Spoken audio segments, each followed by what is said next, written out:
সিলেটের কানাইঘাটে প্রবাসীর স্ত্রীর পরকীয়া ধামাচাপা দিল গ্রাম্য সালিশকারীরা। পরকীয়া করে গর্ভবতী হয়ে পড়লে করেন গর্ভপাত। একের পর এক যুবক জড়াচ্ছে ওই নারীর পরকীয়া ফাঁদে। মাদ্রাসাকে বিভ্রান্ত করে আনা হয় ভুল ফতোয়া। বিস্তারিত দেখুন সিলেট থেকে মইদুল ইসলামের পাঠানো 3 পর্বের ধারাবাহিক অনুসন্ধানী প্রতিবেদনের 2য় পর্বে। অতি সম্প্রতি সিলেটের কানাইঘাট উপজেলার 5 নং বড় চতুল ইউনিয়নের শরুফৌদ গ্রামে নিজের আপন খালার সাথে আলিমউদ্দিন নামে এক কাঠমিস্ত্রির অবৈধ সম্পর্ক নিয়ে সিলেটের কানাইঘাটে খালার সাথে ভাগিনার পরকীয়া নিয়ে তোলপাড় এই শিরোনামে একটি প্রতিবেদন প্রকাশিত হয়। প্রতিবেদনটি ব্যাপক সমালোচনার ঝড় তৈরি করে গোটা এলাকায়। এরই জের ধরে এ ঘটনার আরও চাঞ্চল্যকর সব তথ্য এসেছে অগ্রযাত্রার হাতে। অনুসন্ধানে জানা গেছে, নিজের ভাগিনার সাথে পরকীয়ায় জড়ানো প্রবাসীর স্ত্রী ওই নারী একটি নয় বরং শরুফৌদ গ্রামের কয়েকজন পুরুষের সাথে অবৈধ পরকীয়া ও শারীরিক সম্পর্কে জড়িয়েছেন। জানা গেছে এখনও চলমান আছে তার পরকীয়া।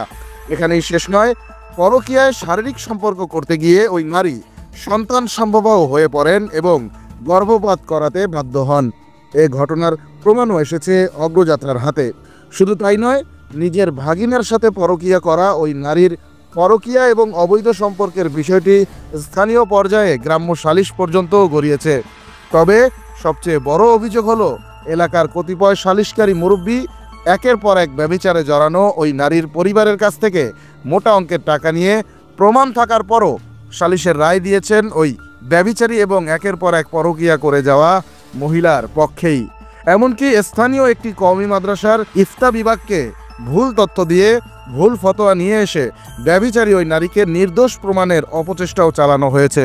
জানা গেছে, শরুফৌদ গ্রামের সালিশকারী হিসেবে পরিচিত আব্দুল লতিফ, আব্দুল মেসাব ও সাজ্জাদকারী টাকার বিনিময়ে ব্যভিচারী ওই নারীর পক্ষপাত করেন সালিশে। এছাড়া ওই নারীর আত্মীয় ইজ্জত আলী ও ভাই আশরাফ উদ্দিন স্থানীয় দারুল উলুম কানাইঘাট মাদ্রাসার ইফতা বিভাগকে বিভ্রান্ত করে মন গড়া লিখিত ফতোয়া নিয়ে আসেন সালিশে।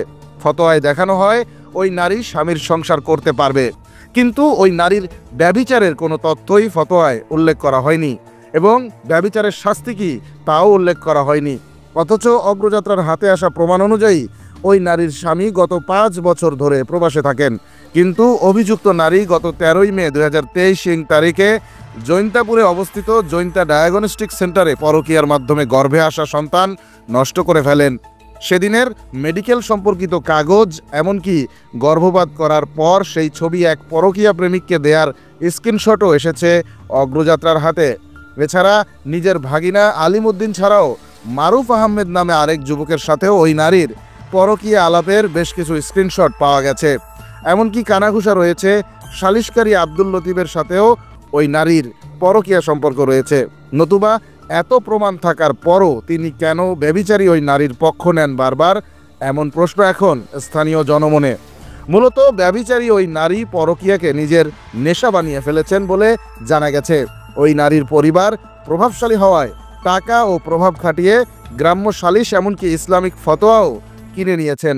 ফলে স্বামী প্রবাসে থাকার সুযোগে একের পর এক অসামাজিক কাজ করতে উৎসাহ পাচ্ছেন ওই নারী, আর পরকীয়ার ফাঁদে পা দিয়ে ব্যভিচারে জড়াচ্ছে স্থানীয় যুবকরাও। আর সব জেনেও মুখ বুজে সহ্য করতে হচ্ছে ব্যভিচারী ওই নারীর স্বামীকে। এ বিষয়ে জানতে অভিযুক্ত নারী, তার সাথে পরকীয়া করা ভাগিনা আলিমউদ্দিন এবং টাকার বিনিময়ে সালিশে বিষয়টি ধামাচাপা দেয় আব্দুল লতিফকে একাধিকবার কল করা হলেও কেউই কল ধরেননি। দর্শক, ধারাবাহিক অনুসন্ধানী প্রতিবেদনের পরবর্তী পর্বে থাকবে এ বিষয়ে আরও বিস্তারিত। চোখ রাখুন অগ্রযাত্রায়।